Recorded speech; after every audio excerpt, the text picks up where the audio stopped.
The 2.6.5 patch notes are finally here, and we're going to take a deep dive into exactly what these changes are and what they mean for Diablo 3. So without further ado, let's get into it. So first and foremost, we know the seasonal theme for next season is going to be the Season of Nightmares, which basically means we get the Legacy of Nightmares buff for free without having to wear the rings. So this is going to open up quite a bit of possibilities, I think, for a lot of classes, but at the same time, power creeping every class like crazy. But nonetheless, it'll be interesting to see how this season pans out. Now, unfortunately, although this is a pretty big power creep for this season, we did not see any GR increase in the cap of 150 in the patch notes. So unfortunately, players will still only be able to take these changes to GR 150. Now, they've stated that they wanted this season to kind of be a focus on kind of minor quality of life improvements, and I think they've done that to an extent. A big change is they're adding 5 more stash tabs for us PC players, which is pretty huge. They're finally adding a search feature in the stash tab, which is long time coming, thank God. Most bounty indicators are displayed immediately after entering the bounty area, which will make bounties easier to do, especially in those big zones. And Death's Breath can now drop from bounty caches, which is really, really nice. A big reason people couldn't just farm bounties is because you would just run out of DBs. So I think this is a good change. Some other pretty huge changes. Torment 14, 15, and 16 have been added to the game. Now, some of you guys know that have been following the channel for a while. I'm actually not a big fan of this change because I think if you increase the Torment level, you pigeonhole players into playing meta builds 100% of the time instead of playing builds that might not work really great inside of a GR.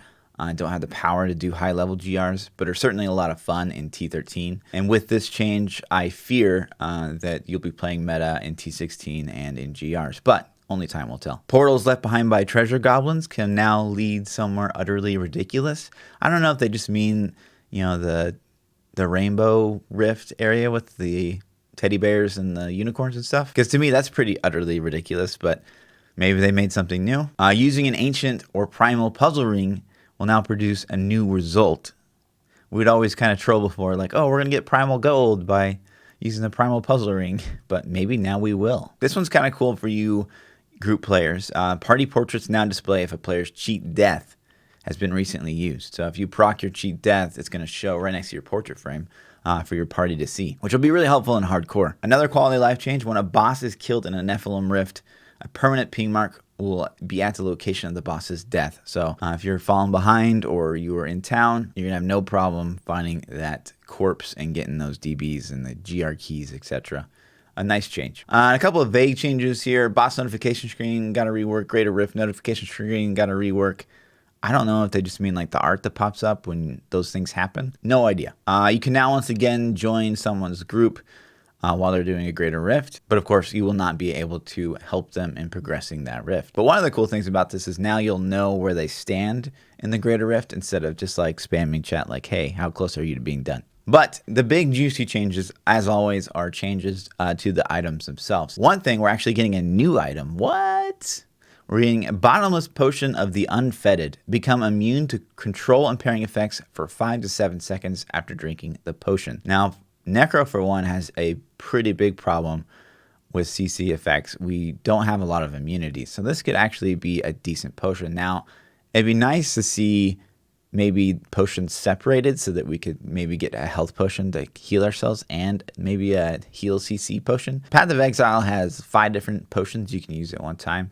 I don't necessarily think we need to go that far, but it'd be nice to have like a potion that does something and a potion that just heals you, because burning a potion to cure a CC and then maybe you get hurt right after that, but you can't heal, it's kind of a feels bad thing. It looks like Captain America Crusader might make a return. Akon's leniency got buffed from 15 to 20% to 75 to 100% for 3 seconds. So Blessed Shield is going to hit a lot harder. A lot of you guys remember the Blessed Shield builds are Captain America Crusaders builds from before that got nerfed. Looks like they're going to make a comeback. And to further emphasize that change, Jenkins board also got a buff by another 100%. So it's looking like Captain America Crusader is coming back. And now to my favorite piece of the patch notes. Blood-type Blade Death Nova deals 300 to 400% increased damage for every enemy within 25 yards, up from 80 to 100%. This is a pretty massive change for the Necro. And to go along with it, they also buffed the Iron Rose, which says attacking with Siphon Blood has a 100% chance now to cast a free Blood Nova, which for the first time will make generators for the Necro meaningful. Just Siphon Blood though. So now we have a way of dealing a lot of damage and generating resource at the same time. And that will have interesting implications. And of course, guys, subscribe to the channel and I'll find the best build with the new changes for the Necro, guaranteed. Dagger of Darts. This one I'm actually really excited about because I felt like Witch Doctor Jade's a really powerful way to play the game. It's a very specific way to play the game. But all the other kind of Witch Doctor builds I felt have been kind of meh, and I've always wanted to see DOD, that's the abbreviation for Dagger of Darts, I always wanted to see DOD come back to the game because I felt like it was one of the more unique builds for Witch Doctor, so it's good to see Dagger of Darts got buffed.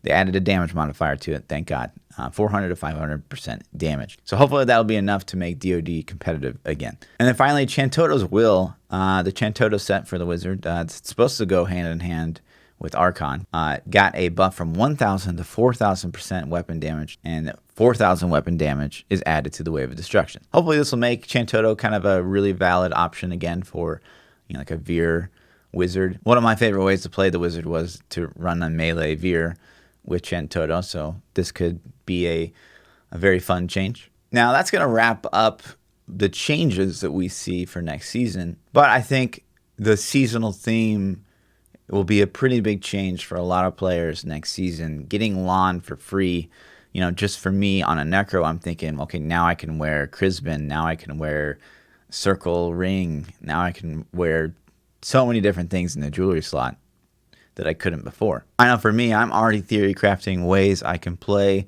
Lawn with my rings available. Crisbin plus Circle of Naluge Evil Ring is going to be OP. Sound off in the comment section if you like these changes, if you feel these are good changes, if you think these are enough changes, let me know. And that's going to do it for the video, guys. As always, like, subscribe, come over to Twitch, ask your questions. I love you guys. Peace out.